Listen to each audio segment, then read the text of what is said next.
So I will next touch on how we are producing quality local content for Singaporeans through PSP programs. I agree with Mr. Zaki Mohamad and Mr. Daryl David that PSP is important for our national development and it needs to stay relevant in the digital age. Through PSP, we have supported media companies to produce local programs that entertain and engage Singaporeans. Dramas such as Tanglin, which Mr. Ganesh Rajaram mentioned.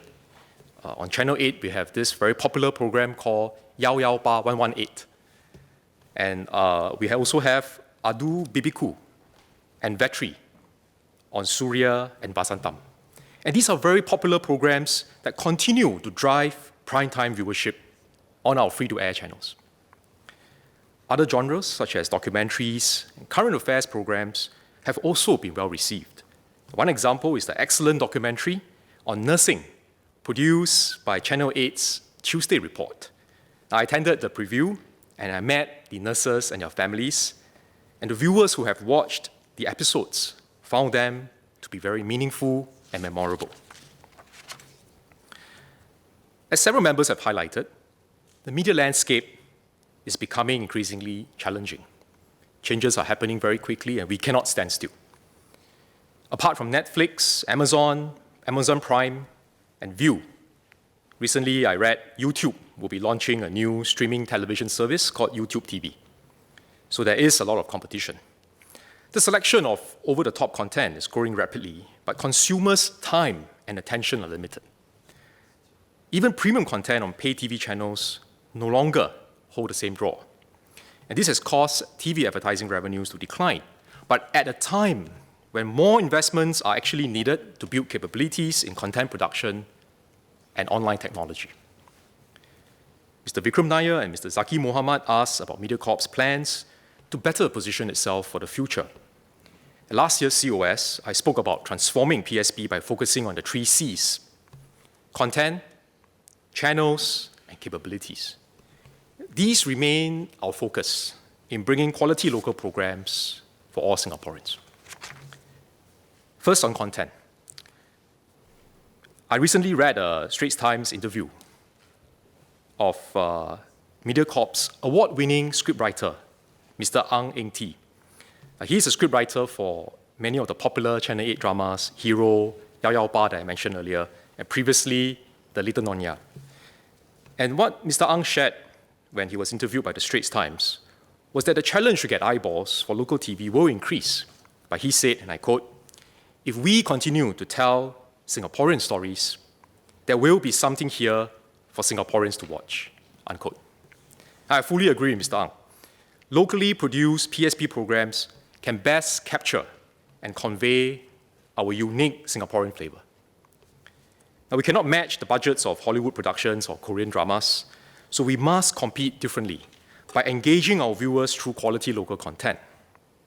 To keep PSP content offerings relevant and fresh, IMDA and MediaCorp will establish a content development fund to encourage more experimentation with new content formats, including the use of new technology like augmented reality, AR, and virtual reality, VR. Next, on channels. Now, we all know digital is the new frontier, especially so for our younger viewers. MediaCorp has been moving towards a stronger digital focus over the past few years. It will invest in further improving Toggle as its online platform so we can watch our favorite local programs anytime, anywhere, and on any device, from mobile phones to large screen HD TVs. Toggle has seen a 3-fold increase in unique viewers since its relaunch in April 2015.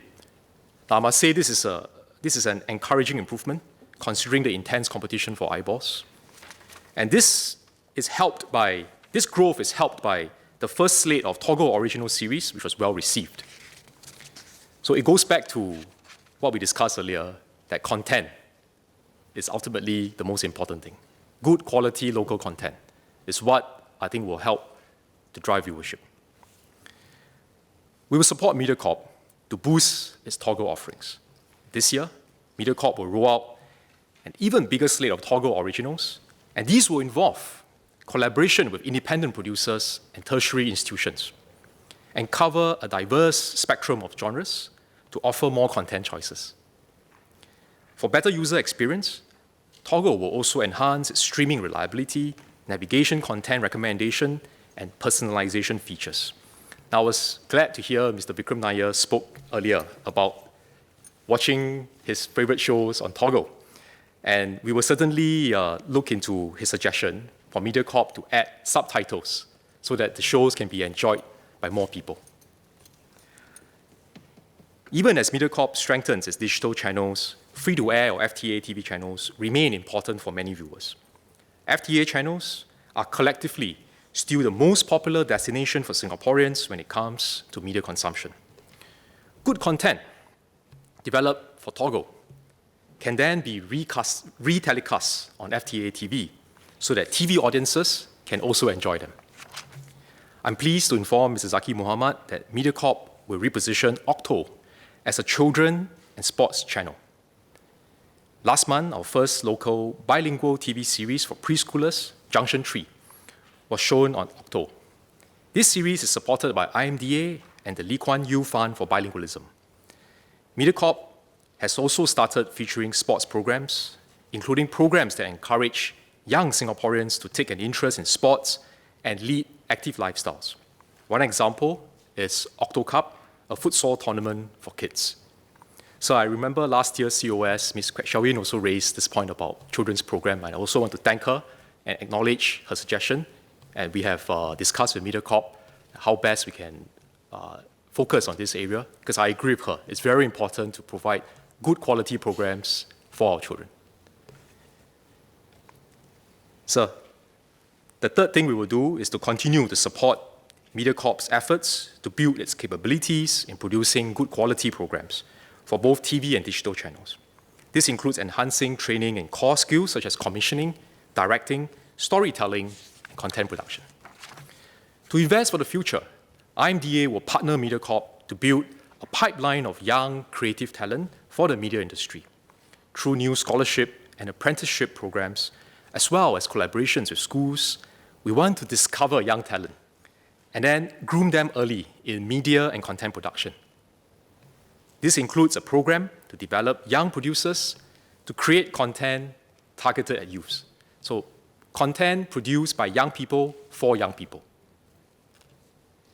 Mr. Daryl David asked how the local media industry has benefited from increased government support for PSB. Through PSB, MediaCorp outsources a portion of its programs to independent production houses. Starting from this year, MediaCorp will enhance its collaboration with industry players by increasing the amount of outsourcing. It will also explore more co-production opportunities, a point mentioned by Mr. Ganesh Rajaram, and I will certainly discuss with MediaCorp to see how we can do this better so that it can benefit. It's a win-win partnership. It benefits MediaCorp and it benefits our film industry, our media industry. Ultimately, what we want is to have a win-win arrangement to bring quality local content to our viewers. I also encourage all industry players to tap on the PSB Contestable Fund Scheme to create quality PSB content. The scheme is now in its 5th year, and our partnership with platforms like StarHub has produced good programs such as Echoes of Time, a historical drama series by Ochre Pictures. It received a nomination for Best Production Design and Art Direction at the 2016 New York Festivals. Another initiative is SPH, the partnership that they have with IMDA to produce and distribute short-form digital video content. The aim is to connect younger Singaporeans with digital PSB content and encourage a greater appreciation of our local productions. I viewed the recent video produced by Zhao Bao on the world's languages, and I must say they did a good job. 继续加油. I agree with Mr. Zaki Mohamad that high-quality journalism is an important public good which we must continue to support and preserve in Singapore. Like MediaCorp, SPH is keenly aware of the need to engage the digital generation, and they are actively reinventing themselves to better serve their readers. I met the online teams from Straits Times and Lianhe Zaobao. They're doing good work in producing interesting digital content, trying out new ideas, fresh approaches. So I would like to share that based on IMDA's 2015 Media Consumer Experience Study, the newspaper's ranking has improved from 6th place in 2014 to 1st place in 2015. And about 78.9% of respondents were satisfied with newspaper content, up from 74.8% in 2014. So this is a good sign. We have to continue to work at it, but it's a good sign, it's an encouraging sign that people find newspaper content in Singapore to be satisfactory, and their ranking has improved. From 2015 to 2016, SPH achieved a 2.8% increase in its average daily circulation for both print and digital editions combined. This result is commendable, especially in a challenging period when many overseas newspapers are seeing declining readership.